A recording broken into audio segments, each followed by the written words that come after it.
It's time for another episode of I Am Northwest Arkansas, the podcast covering the intersection of business, culture, entrepreneurship, and life in general here in the Ozarks.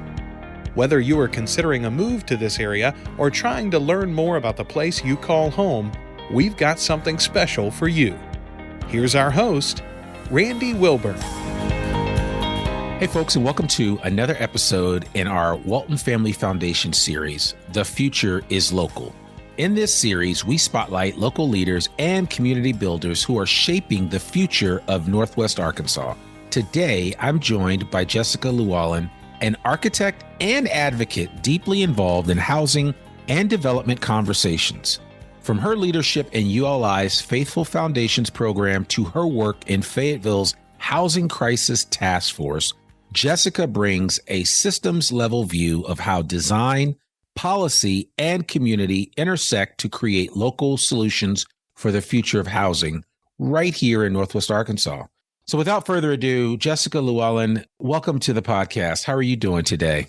I'm great. Thanks so much for having me. I'm really excited to get to talk to you today. Yeah, no, I'm excited as well. And, you know, our paths have crossed over the past few years, no pun intended. And so we've had a chance to kind of get to know each other. And of course, for people that are not from Northwest Arkansas, the circles in Northwest Arkansas are quite tight. So if you run in one circle, you're probably connected to somebody that's in another circle and so on and so forth. So you have that. And I know we're both involved or have been involved with some Urban Land Institute or ULI programs, especially the Place Summit that ULI has every fall here in Northwest Arkansas. And so there is a lot of people that are super interested in housing and housing related issues and just development as a whole here in Northwest Arkansas. And so we wanted to bring Jessica on because, you know, as a practicing architect, among other things, she kind of walks the walk and talks the talk. And so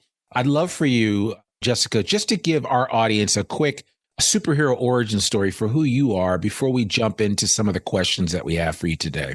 Yeah, so I'm Arkansas born and raised, originally from Central Arkansas, and came to the University of Arkansas in Fayetteville as a freshman to study architecture and been here ever since.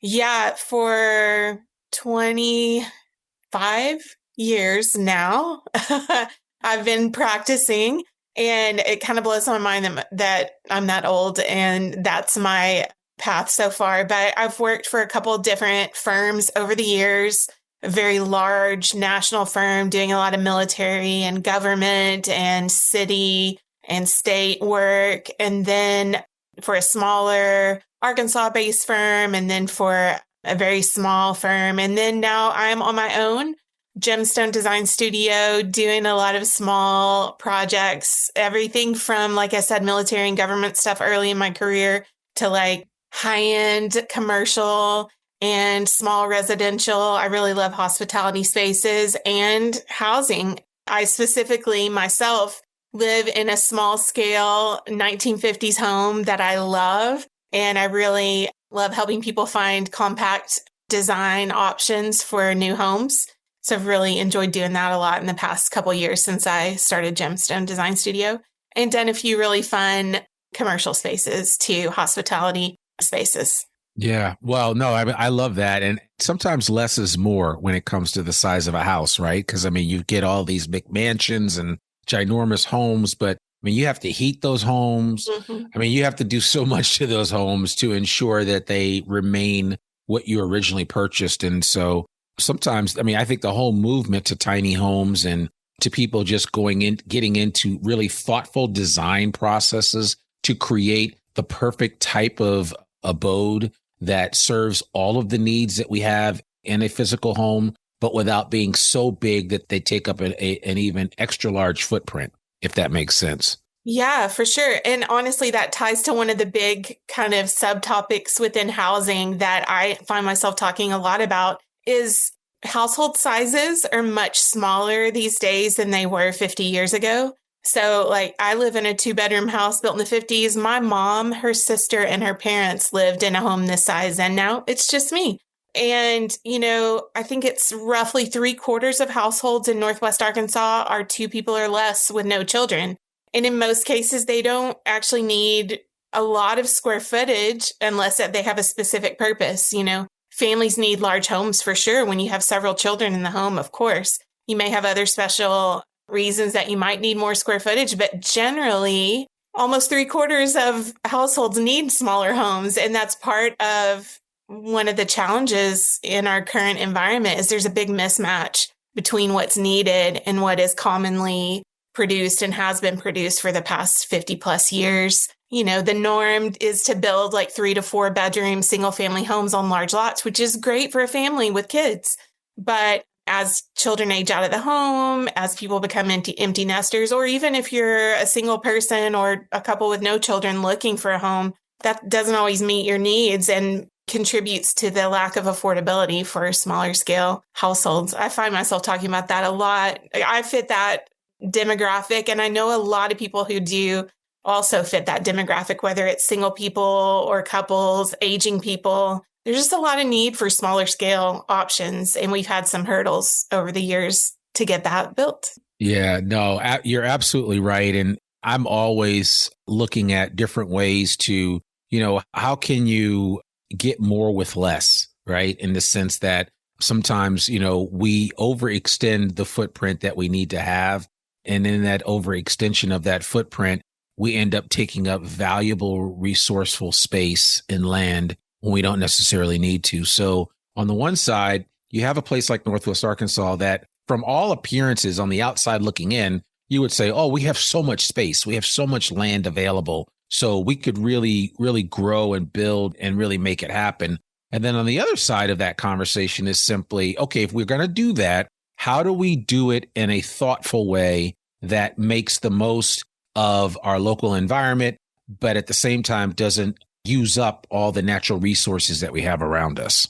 Yeah, absolutely. I mean, I know as a homegrown Arkansan, I love the access that we have to open spaces, whether it's our, really nice parks in the middle of our cities or outdoor places to go hiking or biking or swimming or whatever.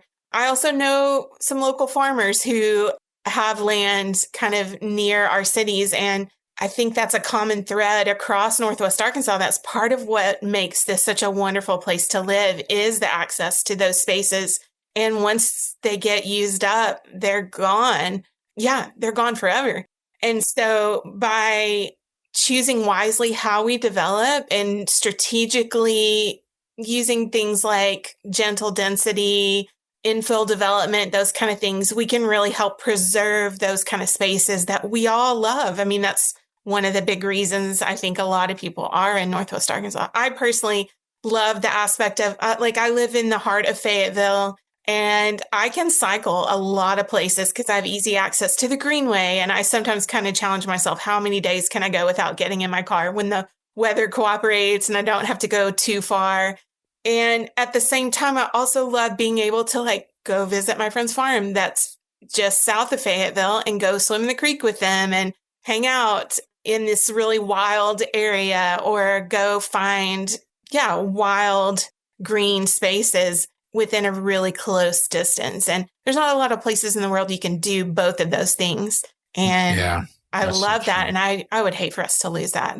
Yeah. And I think that's why for all of the planners out there and everybody else that are have descended upon Northwest Arkansas by virtue of being invited in by organizations like the council and so many other organizations, it's really incumbent upon them to kind of find that happy medium where we can still preserve that natural beauty, but at the same time, really be prescriptive of how we do infill development so that it makes sense for everybody. And so that, a dishwasher that works for Chef Raphael at Yayo's doesn't have to live in southwestern Missouri and then commute 30 miles or 40 miles down the road to come work in Bentonville. And these are like real life problems that have to be resolved.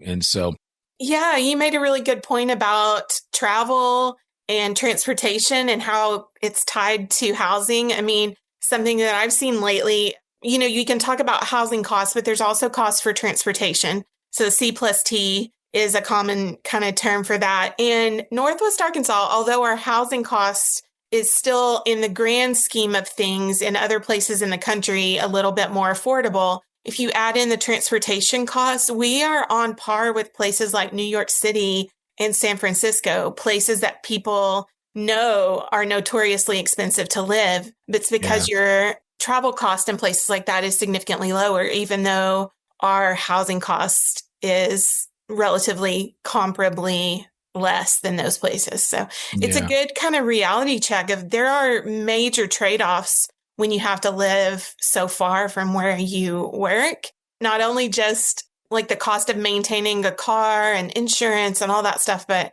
like I personally, almost 20 years ago was in a major accident on 49, and I still occasionally have some minor PTSD whenever I'm driving home and hit that spot again and traffic backs up. And just the stress level of that is, that doesn't contribute to, a calm, peaceful life. So yeah, lots of factors like that. Absolutely. Yeah. And, we had Joel Gardner on, which was also part of this series as well. And Joel Gardner is the executive director of Ozark Regional Transit.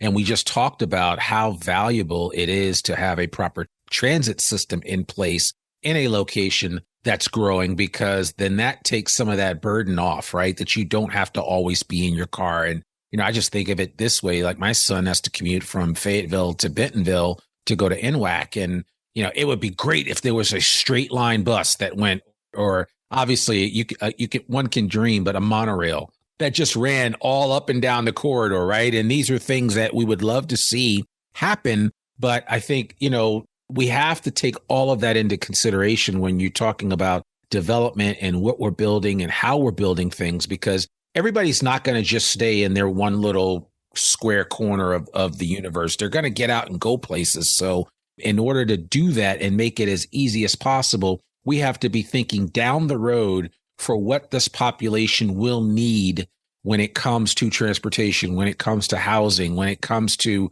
local city centers and what that entails. And I think the challenge that we face here, and I don't envy people that are in your profession because it's a very difficult challenge. And that's just simply the growth is so fast and furious that it's like, how do you catch up, right? As so many new people are coming to Northwest Arkansas, and it's like, you can't design yourself out of this problem. It's like you have to kind of keep up with the level of growth that Northwest Arkansas is experiencing.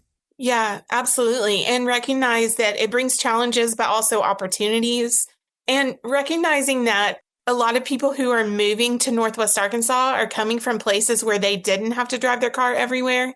And they're probably eager to find that option for themselves, even if people who live here aren't necessarily looking for that. I think we have a mix of people who have lived in Northwest Arkansas for a while and would welcome those kind of opportunities.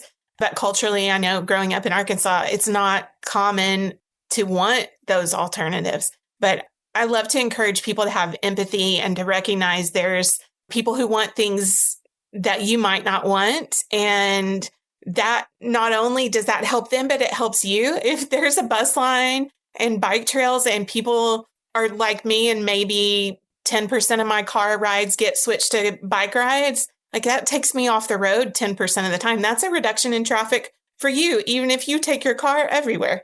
Yeah. So helping people understand the connection between those things is really important. I also think a lot about, I know we started a minute ago talking about how commuting from your house to your work and knowing that for a lot of people, it's going to be a distance. But that part of that has been driven by our zoning, like kind of standard zoning of keeping jobs and homes in separate locations. And I'm really excited to see us build moving forward in a much more kind of integrated way. I think about something that happened in Fayetteville in the fall was the rezoning of College Avenue to include housing for the first time, I think in 50 plus years. And that is a key kind of first step to build out the possibility of a good solid transit line along that route is by getting more housing opportunities there along the 71B, what used to be 71B, now College Avenue. So it allows people to not have to take their car everywhere as well as the improvements that we've already seen in the south part of College Avenue with better trail crossings and wider sidewalks. And I think back for myself, I've been cycling off and on for years. And just in the past few years, there's places along College that I've felt safe for the first time to ride my bike to, because there's been crossings added and wider sidewalks. And there's no way I would have tried to cross College Avenue a few years ago if it weren't for that. Yeah, no, well, that all plays into this process of how do we think about the growth that we want to experience and what does that look like? And, everybody needs to be at the table in order to make informed decisions about what we want for our area. I mean, you mentioned College Avenue. I've had people on this podcast talk about, I remember a day when we would just drive down College Avenue and it was like a country drive.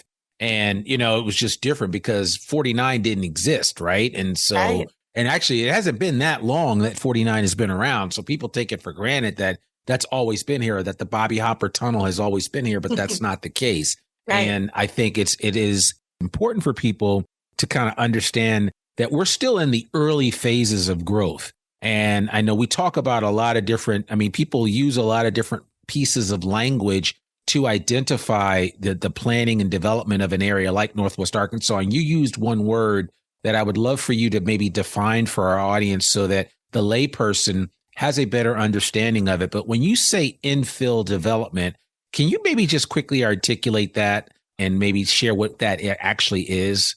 Yeah, I hope I'm getting this right for everyone, but I typically think of it as developing new construction in areas that already have infrastructure.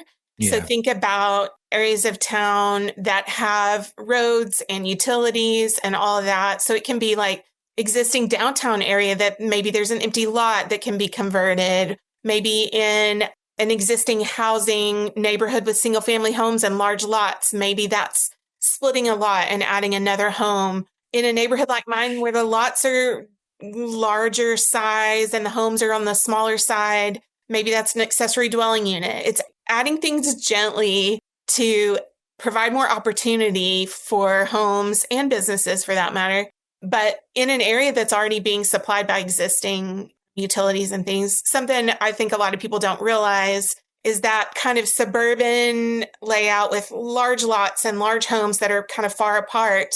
If they're on the edge of town, there's a lot of extra resource that goes into providing the utilities and the streets and things like that. Even the services like trash service and police coverage and mail delivery, those kind of things.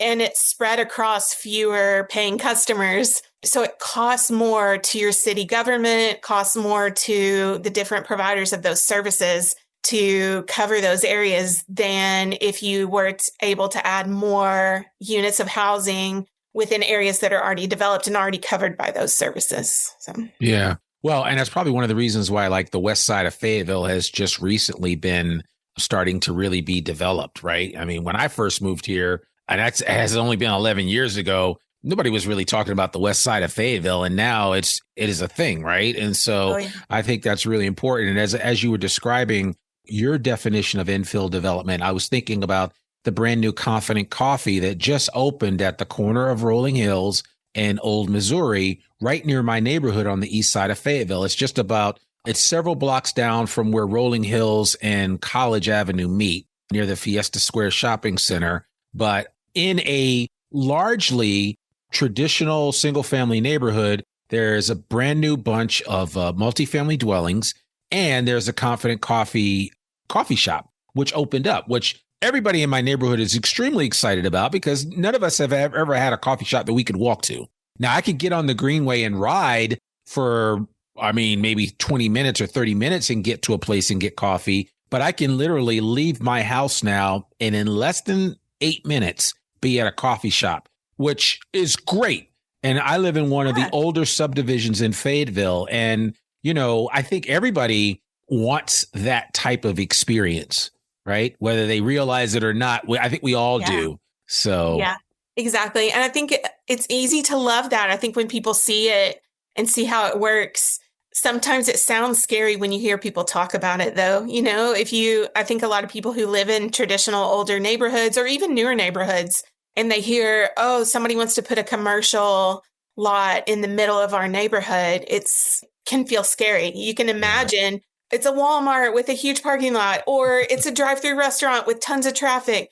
Yeah. But usually that's not what people are trying to do when they are talking about adding mixed use or infill development in an existing neighborhood.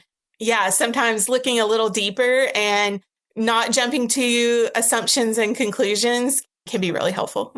Yeah, no, without a doubt. And I hope that more, not necessarily this one location, Confident Coffee, opens up in other places. I just hope that outlets like that get opened up in other neighborhoods in this area, so that to the point where people can literally like walk or a quick bike ride to, to some of these resources that they would really gravitate towards. So, yeah, absolutely. I love that in the area that I'm in. I'm a quick walk or bike ride to a couple of restaurants, to a grocery store, to a couple of coffee shops. And yeah, I think having that option is so nice. Like, in fact, it sometimes draws people to come meet me at my house and let's walk or bike to something, because it's fun. Exactly. You get some sunshine, you get a little wind in your hair, and you get to maybe take your dog with you or whatever. And it's universally appealing. And that's cool. I love that. Okay, so I want to talk about specifically, I mean, there's a lot that I'd love to cover here. And man, if we have to end up putting a comma in this conversation and continue it, we'll do that. But for right now, I do want to talk about some of the overarching concepts around housing that we have seen, whether through ULI, whether through Groundworks and the folks at the Northwest Arkansas Council, or whether through the Walton Family Foundation or any other organization that has a vested interest in how the infrastructure of Northwest Arkansas continues to expand and expand properly. But, this whole concept of the future is local. Why must the future of housing in Northwest Arkansas be shaped through local solutions?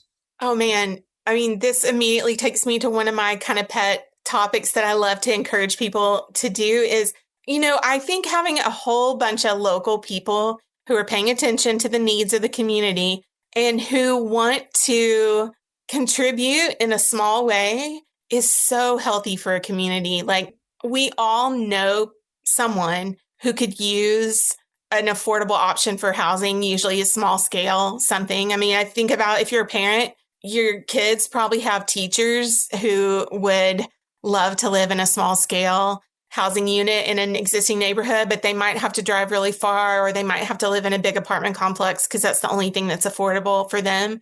Or we might have aging parents or, children who are ready to move out of the house, but have a hard time finding a place to live. So thinking about people like that, and if you have an existing home, we know how the lending environment is right now. Interest rates are high. It's hard to want to sell your home and move somewhere else for a higher interest rate to get a smaller home. Maybe that's not the best option for you. There's lots of options in terms of like adding accessory dwelling units and potentially providing a really great option for someone and care about. Maybe it's even the person who checks your groceries or serves you coffee at your favorite coffee shop.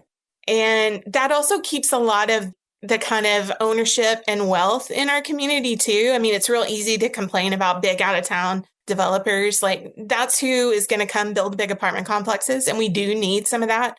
That's who's going to build big single family housing neighborhoods. And we do need some of that.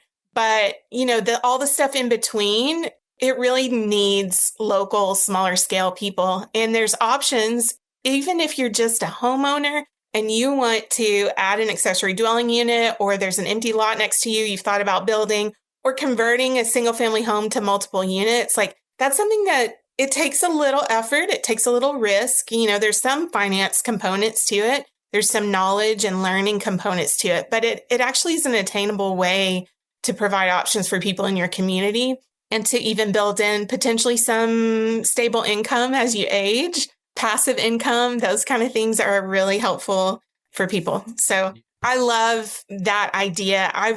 In fact, there's a program that I help lead with ULI called READY, Real Estate Diversity Initiative. And it's for women and people of color to learn the land development process kind of from start to front. It's an introductory course. But a lot of people that come through there are local citizens who want to build something small to provide some housing. I've been a part of 2 different cohorts of that. There's another one coming up soon. So pay attention to ULI social media and emails if you're interested. But it gives such a great basic understanding of how, as a citizen, as a homeowner, as a landowner, you can provide something great for your community and get good things in return too. Yeah. No, and I'm glad you mentioned Ready. It's a great program. I've had the privilege and the pleasure to speak to that cohort at one point in time.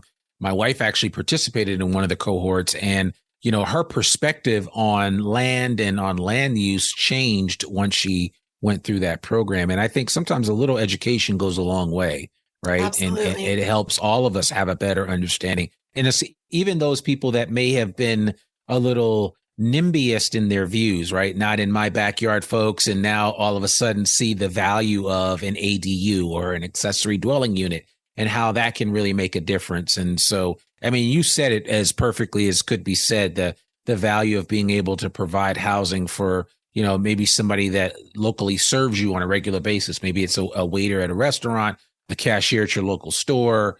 So, the local mechanic. I mean, there's just a number of different opportunities that local housing can really help the situation. So it makes a huge difference. So, and I also think about, I will add this. I had a gentleman named Bruce Katz on a while ago, and he talked about, the new localism. And one of the things that he said to me offline was that, the government's not coming to rescue anybody when it comes to housing or housing related issues. It all has to be solved on a local level, right? And that's something that I think it bears repeating over and over again, because people keep thinking, oh, well, somebody down the road is going to solve this, or somebody at a higher level or at the state or at the federal level is going to come and have provide all the solutions. You actually have to provide the solutions. You, Joe and Jane Citizen of Northwest Arkansas, have to provide the solutions. And cities like Centerton and others are finding that out and coming up with plans and ways that can meet the local housing needs in their area. Absolutely. Yeah, that's so key for people to see the connection between their lives and how they can make a difference. And not everyone is a homeowner or a landowner and may not be able to do some of the things I was talking about earlier, but there are still ways to help participate in that process. I mean, you can volunteer or apply for different city committees or boards. I mean, that's how I ended up on the Fayetteville Housing Crisis Task Force. I just applied for it. And there's lots. Each community in our area has different types of things that are connected to housing and development in your city. And so finding something that you care about that you can go contribute to is really important, especially as you mentioned, there are NIMBYs. A lot of times people who speak out against certain types of things, from my perspective and my knowledge that I've built, a lot of times are very underinformed or misinformed. And so even just being a voice to people around you in support of things that are good for your community from a place of knowledge and understanding and compassion is so important. I mean, One thing during my time at the Fayetteville Housing Crisis Task Force, after talking to different staff members and other people at the city, I realized how important it is for people to come out and support things, not just to speak out against things. Because usually people that want to speak out against things are very angry, and there's not a lot of people who are actively trying to support things. So it's kind of like the Yelp reviews. It's like if things are good, people just kind of don't leave reviews, right? But the people who are really angry are the one who leave the reviews. So it's kind of similar in terms of feedback at the city level. Sometimes it's usually only the people who are very angry. And they, a lot of times, are the people who have the most time on their hands, whether it's because they maybe don't have to work the same hours as a lot of people, maybe because they're retired, maybe because, I don't know, lots of different reasons. So it does take some sacrifice as a citizen to have your voice heard, but that doesn't always mean showing up at a city council meeting. That can mean talking to a representative. That can mean sending emails. That can mean signing petitions. So as someone who in my past has been very apolitical and still see myself generally as pretty apolitical, I see how valuable at the city level, like you mentioned from Bruce Katz, it really is needed and important and makes a difference It's like Yeah. I, as a voter, I have a very small effect on national issues, but the issues that are happening in my city and in my neighborhood, if I show up and voice my support or my concerns, like I can have a much more significant effect on things that actually affect me on a daily basis. Yeah, Yeah. absolutely. No, and that goes without saying. And so, my encouragement is I tell people all the time, I mean, the squeaky wheel always gets the grease, Mhm. and you've got to speak up when you see something that you have an issue with or a concern about, and how to, resolve those problems. But again, I think sometimes, even with folks that are the NIMBY folks, a lot of times, like you said, it's just perspective and giving additional data points, which is really helpful because, too often we fly off without having all of the data points and information. And I think it's important for us to have that. And the other point that you brought up is just getting involved at a local level. Come to some of your city council meetings, understand how they're operated, participate in the planning commission meetings. Those are the real important ones, especially in every city and town that has a planning commission. Because if you want to figure out exactly what's happening and not feel like you're blindsided by a new development, because like nobody ever told you, well, if you didn't come to a planning commission or if you didn't read the paper the next day to find out what they talked about, you're not going to know. So, I mean, I think so that's why that whole idea of localism and just getting really involved at a local level really can pay off for everyone, not just for those that have been voted into office or that are running these meetings. Yeah, for sure. Also think about the fact that we in Northwest Arkansas have such a richness of very smart and very educated experts, whether they are, your city staff or different people working for different organizations. We have a lot of great people in the area who understand what's happening at a broader kind of level than maybe an everyday citizen, and knowing who to check in with, who to be paying attention to for the things that you care about, especially related to development and housing. And yeah, we have really great resources if you want to stay educated and you want to know what's going on. Yeah, we absolutely do. So listen, I want to ask you, what has it meant for you personally to work on affordable housing efforts in your own community? Yeah, I will say most of my career before being part of the Housing Task Force and before really my involvement with ULI was either very kind of government focused or kind of high end, serving people who want to spend money, which is great. We need lots of that stuff. But I had never really had my hands in anything related to affordable housing before. And as someone who, like, my faith and my values are really important to me, and to get to kind of connect this desire to help serve my community and to serve people who need help in the way that I have at the Housing Crisis Task Force and other ULI things has just been really meaningful for me to connect those things in a way. It felt like most of my work had been segmented from that part of me that's such a core thing, a desire to serve and help. So yeah, that's been an exciting aspect. It's really opened my eyes to the complexity of things. I mean, we've hit on several things already, but there's so many complex forces at work that lead to, unaffordability, lead to people in need not getting what they need. And so being able to understand that and hopefully help move the needle a little bit. I actually kind of accidentally, but kind of on purpose, ended up with a catchphrase while I was on the task force. We all hear there's no silver bullet. At one point, I was like, there's no silver bullet, but I hope there's silver buckshot. I mean, like I said, I'm an Arkansas girl. I come from a family that hunts. I have friends that hunt. If you don't know what buckshot is, has a bunch of little pellets in one bullet. And that was kind of the approach we took as the Housing Task Force, is knowing you can't just do one big thing and solve all the issues related to housing. But our hope was, and I continue to hope and believe, that a lot of small action in a lot of areas is what will really help us get to where we need to be. Yeah.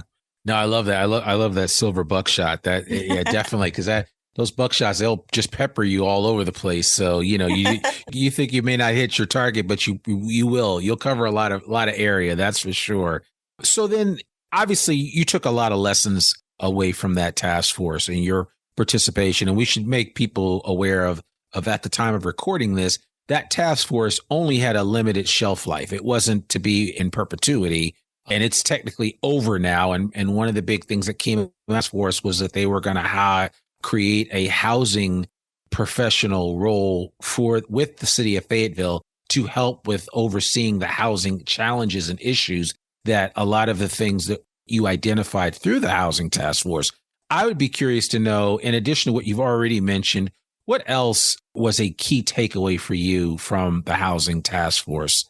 Yeah, I really appreciated getting to interact with just the task force members. We had a wide variety. We did have 3 architects, but we were a variety of a group, even within the architects. But we were 10 volunteers with a variety of backgrounds. And just to get to hear so many different perspectives was really interesting. And then, something that we did that I really stand by and love that we did was we had different guest speakers come to our meetings because they were public. And there were a lot of people who were paying attention to what our meetings were including. And so we really wanted to not just us learn about these different factors, but to help others who were interested to learn about them too. So, yeah, some of the things we've already talked about, I think really came to fruition in my own mind and heart through the task force. Things like showing up in favor of things, not just against things, small scale, local neighborhood involvement to help get things built to serve the local community. Yeah, just generally the recognition that we have so many great experts too, and that sometimes it really just takes getting the right people in the room together. And sometimes it takes one person pulling the different threads together to braid them into a rope to actually get it to where it's functionable, which is where I think that chief housing officer position really came from. And I'm really excited that they filled that position. I think they made a good choice. It just announced a few weeks ago. I think it's going to be great for the city to have kind of one person leading the charge and looking out for how housing is affected by all the different departments across the city. Yeah. And obviously, and I don't know, I'm assuming every city in Northwest Arkansas at some point in time is going to have some type of housing task force program put together. Are you aware of any other cities that have done a housing task force similar to what Fayetteville has done? Yeah, we did during our task force hear from someone who was part of one in Bentonville a few years ago. Okay. Granted, the environment there was a little different. And I think this person that spoke to our task force was a little disappointed they hadn't seen as much movement as they had hoped. But I hope that Bentonville will revisit that.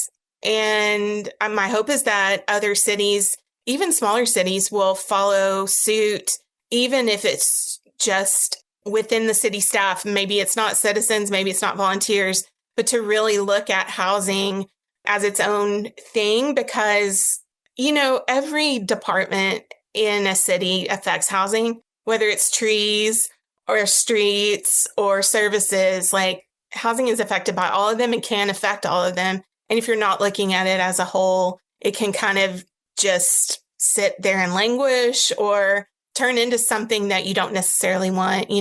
Our smaller cities in the area, surrounding cities, have been growing so fast. And I think some of them got hit so quickly with development that they weren't prepared for. And they're having to kind of make it work now, right? And hopefully that is a little bit of a little flag to say, hey, let's get ahead of the next wave. Let's not accidentally end up somewhere we don't want to be, because we really do have the chance to get it right around here if we'll take action now, start putting things in place now. People like to compare Northwest Arkansas now to places like Austin 20 years ago or Nashville 10, 15 years ago, whatever. I'm like, let's learn from what they didn't do or learn from the things that they're struggling with now. How can we head those things off now if we start now in Northwest Arkansas? Absolutely. Yeah. And actually, as of the day that we are recording this, there was a recent article in the paper about how fast a city like Taneytown has grown.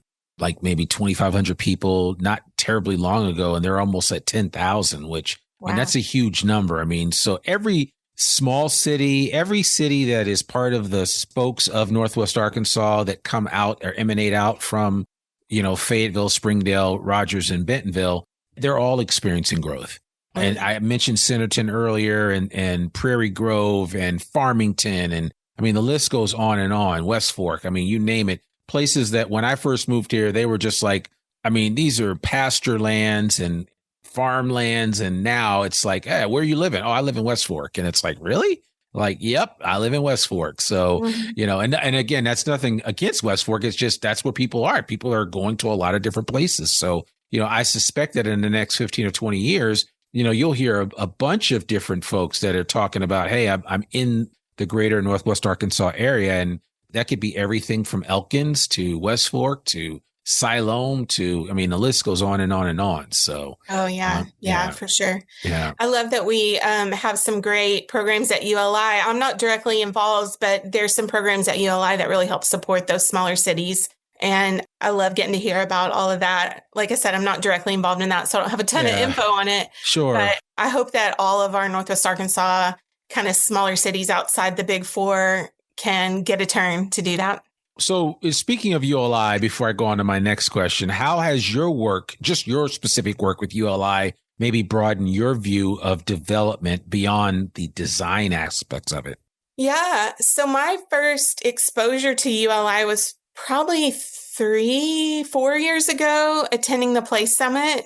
And it kind of exploded my brain a little bit. As an architect, I've mostly been focused on individual building projects. I did early in my career work under a licensed planner and did some kind of master planning for military bases, college campuses, small housing neighborhoods, some of that early on, but hadn't really ever thought at that bigger level. And as someone who really loves to understand the way things work together, man, all the ULI stuff helped me understand so much more about what goes into developing our cities and towns and neighborhoods. And even, some of the conversations about potential problems that are up ahead if we don't address them, those things really help me understand how important things like sewer lines and water availability really do affect us all. And not just the people who can't find a house because they're not being built. There's so many things like that I wouldn't have had a clue. Even understanding that there are certain things that city level governments can do, but certain other things that can only be done at the state level in Arkansas has opened my eyes to recognizing, there's a need for people at a local level to gel and work together to get some things changed at the state level to allow for more housing affordability. Like a couple of things, for example, or one thing that I personally am really hopeful for is, we have generally building codes are your residential code or the standard fire protection code, which is what everybody commonly calls the commercial code. So right now in the state of Arkansas, if you build 3 or more units in a single building, you have to use that fire prevention code, the commercial code, quote, and that almost always automatically requires you to add full building sprinklering for 3 or more units in a building, which almost immediately kills a project financially. That's part of why we don't see a lot currently of those kind of 3 to 20 units in a building. The things that actually fit really well with infill development and work well in our neighborhoods, don't stress our roads, don't stress our infrastructure. That's one of the factors that I, as an architect, hope to help progress and get adjusted at the state level. There's a couple other states recently who have just changed that threshold from 3 units to, say, 8 or 10. There's other ways to kind of do it at the state level too. So there's some people I'm talking to and in preparation for our next state legislature, thinking about how we can propose something that would help open up more possibilities for housing that's affordable for people.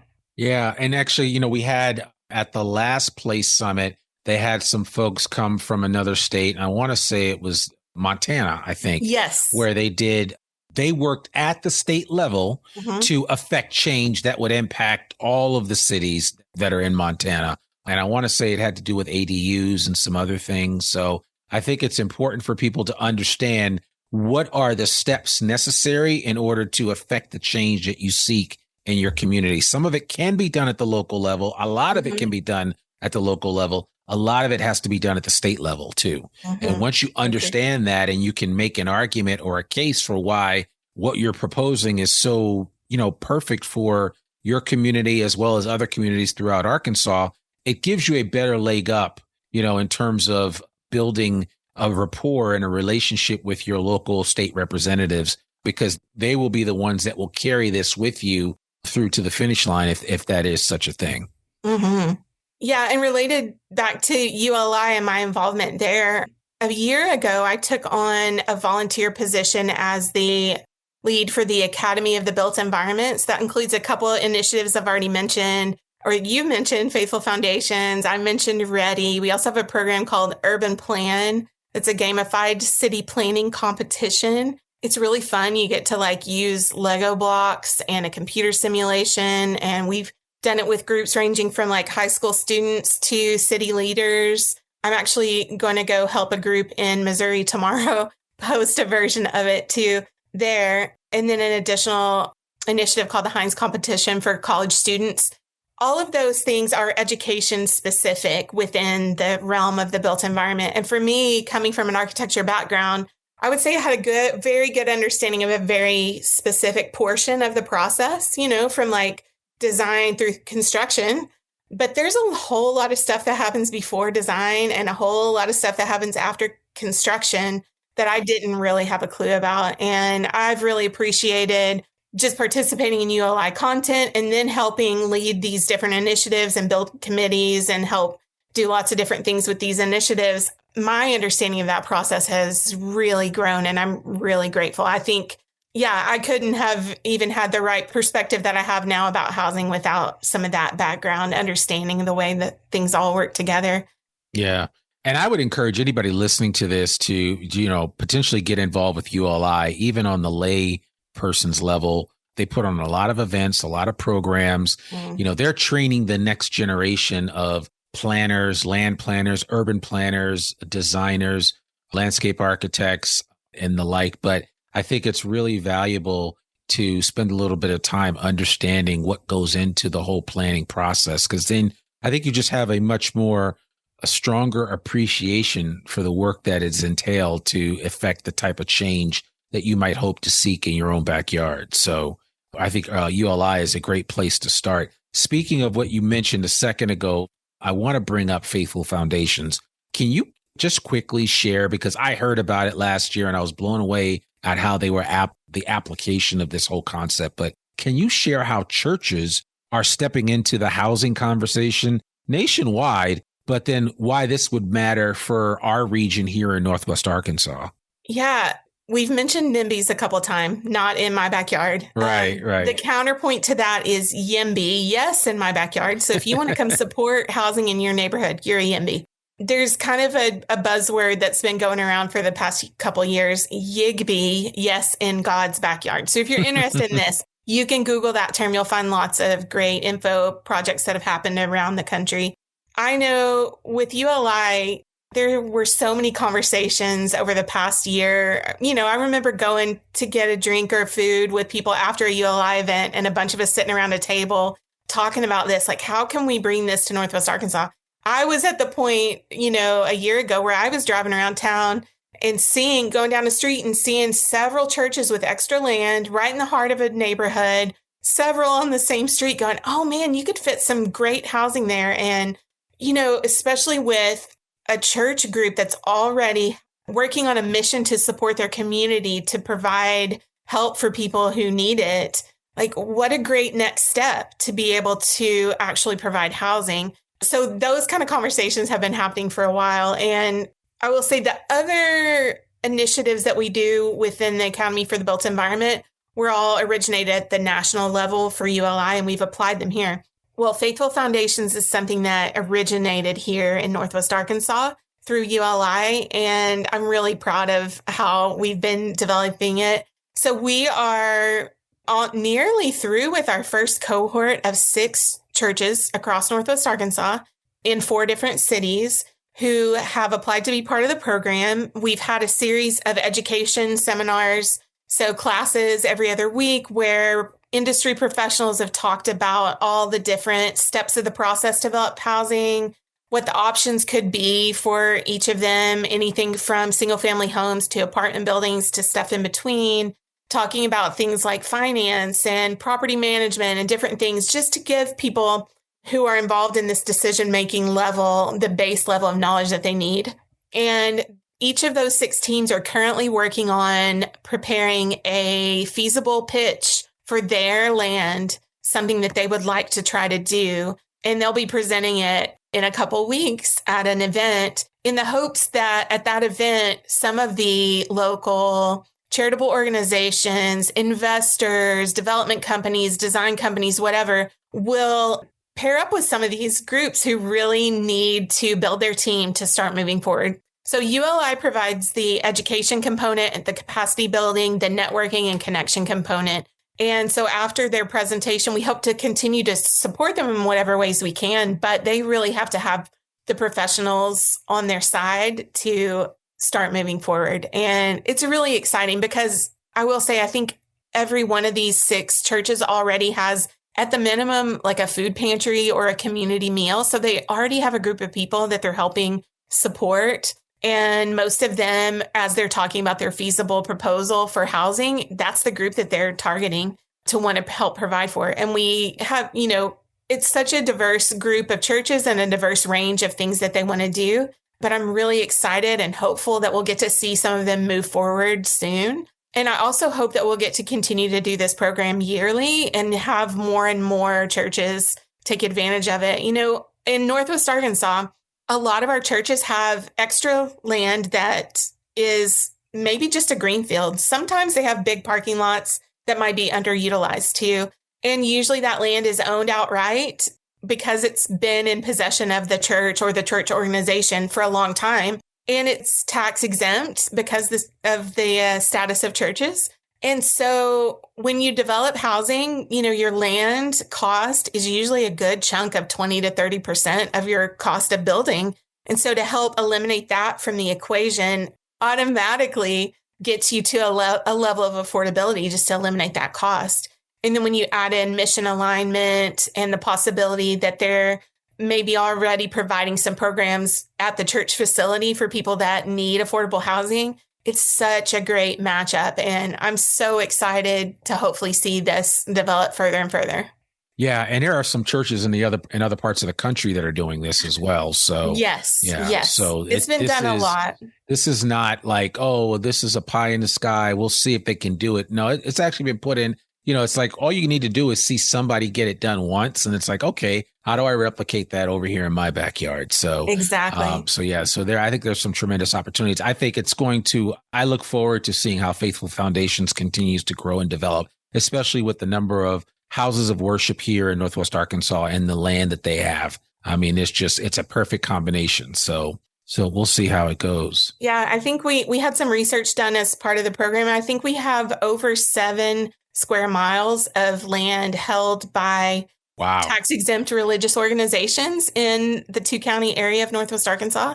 That includes everything. So some of that is obviously used for church facilities and parking, but that's a lot of land. And not all of that is covered.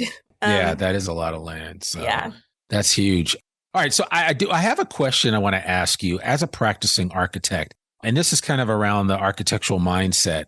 Why is the way architects think and like seeing ripple effects and systems valuable in the policy and planning aspect of what we're talking about here? I'm glad you brought that up. Most people know that an architect designs a building, right? Yep. Mm-hmm. But they don't usually recognize that the architect is kind of the linchpin connector for everybody that's involved in that building, from the owner to other members of the design team, including engineers, to members of the construction team, the contractor. And as an architect in your training and your experience, you have to learn at least a little bit about everything because you're the check to make sure that nothing sounds too crazy and to know who needs to talk to who to get something to happen and to understand the ripple effects, like you said, of a decision here that may be about a structural system and how it's going to affect, say, the plumbing and HVAC system. So at a larger level, that kind of thinking and the way your brain works and is trained through school and through your work, man, it leads to great understanding of the way systems work. it's part of what drew me to be excited about, regional growth and housing. It's like, okay, I see how my brain connects the dots in those things. And not everyone naturally makes those connections. And architects just generally, we are trained to do that. And that skill is definitely applicable at the broader level. And getting people to work together. I mean, I have a story from many years ago in my career. I was working with a mechanical engineer and an electrical engineer on the same project who were in a different state than I was in, but they were in the same room and they never talked to each other. They only talked to each other when I got both of them on the phone together. So just as an example, like that sometimes applies at a broader level with things like housing or city infrastructure. Sometimes you just need someone there who recognizes that those two people need to talk to solve the problem and actually kind of forces them to talk about it. So yeah, that's something that I don't think a lot of people recognize architects do on a daily basis. We, as architects, we kind of joke that we're part-time therapists, part-time, school teacher, babysitter sometimes. But yeah, those are such great skills that not everyone realizes we have.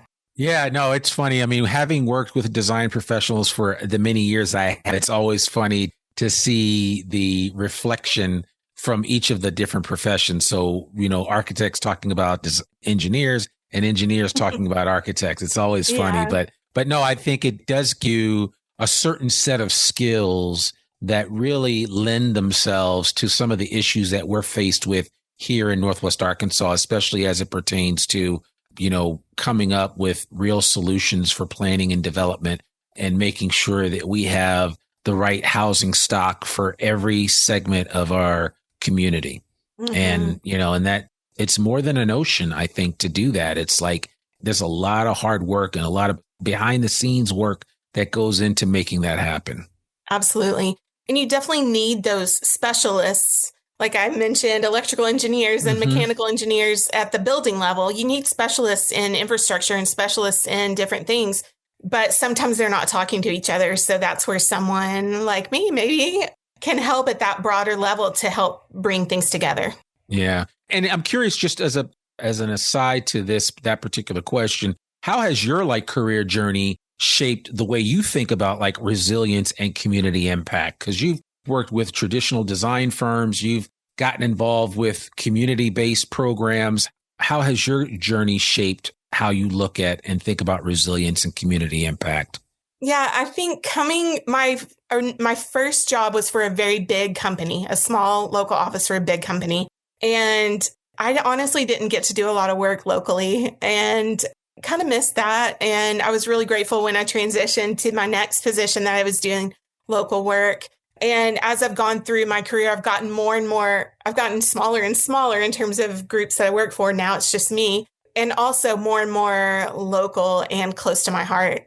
I think that personal investment is so much more evident whenever you get to walk by or drive by or go into something that you designed on a regular basis. It really helps you understand the life cycle of a building too. Like if you design something far away and you never go see it again, maybe you go to the grand opening, that's one thing. And you get to take cool pictures, but to understand more about what does it look like a year later or 10 years later, that's a whole different level. And I really have appreciated that more recently in my career. Yeah, no, as my kids like to say, it just hits different, So yes, it definitely does. All right. So as we talked about some of the barriers to housing affordability, and, I'd love to know what makes you hopeful about this area, Northwest Arkansas specifically, as it pertains to housing affordability. Is it something that you think we will be able to overcome and, or at least in some way, shape or form, figure it out or solve the problem enough so that a majority of our population can benefit from it?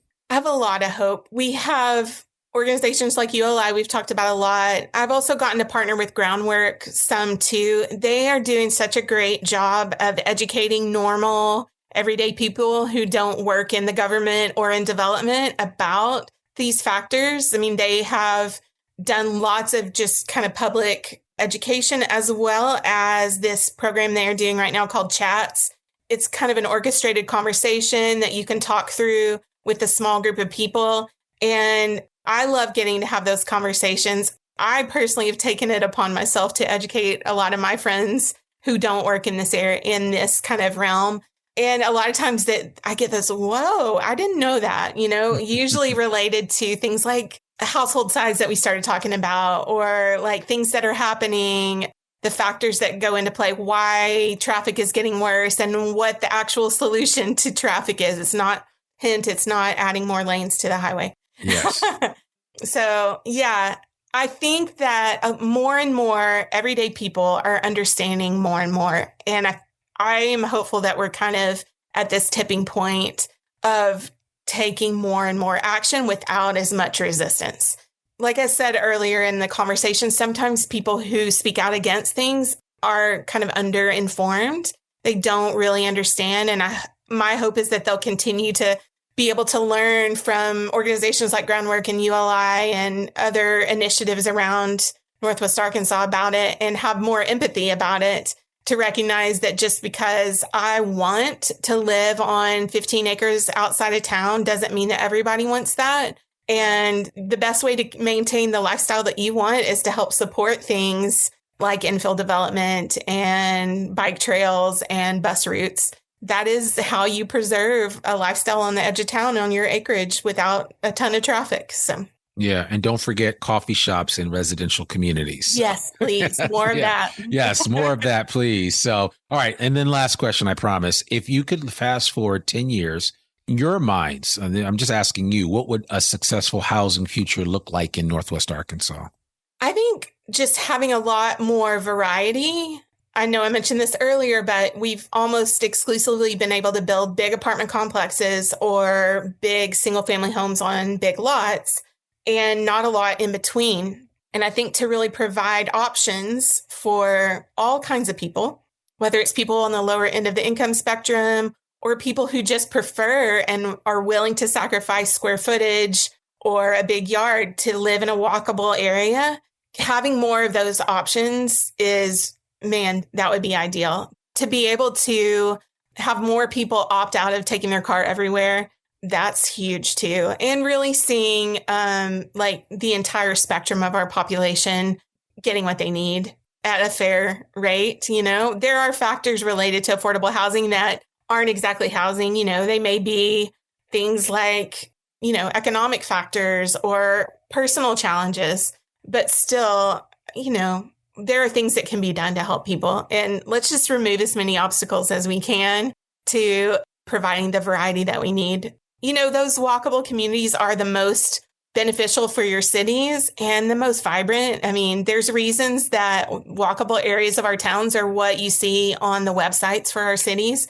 Those are the pictures that you see, on brochures and on billboards, because people love them. We don't have to just travel to walkable places that we love. We can build that here. And I hope we'll continue to do that. That's my hope, is that we'll have those kind of options. Exactly. Yeah. When I think of like DTR, Downtown Rogers, the historic district in Fayetteville, all of those areas off of Emma in Springdale, and then, of course, anything off the square in Bentonville, just that walkability is huge. It speaks to quality of life. It speaks to being in proximity to where a lot of the activity and action is happening. And so, yeah, I'm excited about it. I think that in the next 10 or 15 years, we'll look back, we'll have a few more gray hairs then, but we'll also be really impressed with some of the changes taking place. And a lot of that's happening because of the hard work that people are putting in today. Your sacrifices and work that you've done with ULI, what you've done with the Housing Task Force, as well as your other peers in Fayetteville and beyond, it's all laying a foundation for what we hope to see here in Northwest Arkansas in the next 10, 15, 20, 25 years. So, and I certainly hope I'm around to witness some of that and to see this area continue to grow, because we are the heartbeat of America. And it's just a matter of time to continue to strengthen all of the different arteries of that heart so that things really flow smoothly here in Northwest Arkansas. Yeah, for sure. To be able to keep the unique identities of each of our towns, to be able to keep that aspect of getting to ride my bike places, but also go to the edge of town to a farm and a creek, to be able to keep those things that we all love. That's what I want to see. Absolutely. Absolutely. Well, Jessica, thank you so much. If anybody wants to reach out and connect with you, what's the best way for them to do that? My business is called Gemstone Design Studio. So my email address, jessica@gemstonedesignstudio.com. Yeah. I'm on LinkedIn and Instagram and Facebook with that. So yeah. We'll put all of that in the show notes too. I mean, Jessica's already shared her headshot with us and everything. So we'll make sure that anybody listening to this that wants to reach out to Jessica and get some additional data points or feedback from her, or even just enlist her for some help, I think it's please support this young lady and the amazing work that she's doing in our community. But Jessica, thank you so much for joining us today. We really, really appreciate it. Thank you. Absolutely. Well, folks, that's my conversation with Jessica Lewallen. Her insights really remind us that solving big challenges like housing affordability really does start at the local level, with neighbors, churches, policymakers, and advocates coming together to shape our shared future. So this is what the Walton Family Foundation Future is Local series is all about. So be sure to check out the other episodes in this series and share them with someone who cares about the future of Northwest Arkansas. I'm your host, Randy Wilburn, and we'll see you back here next week for another new episode of the I Am Northwest Arkansas podcast. Peace. We hope you enjoyed this episode of I Am Northwest Arkansas. Check us out each and every week, available anywhere that great podcasts can be found. For show notes or more information on becoming a guest, visit iamnorthwestarkansas.com. We'll see you next week on I Am Northwest Arkansas.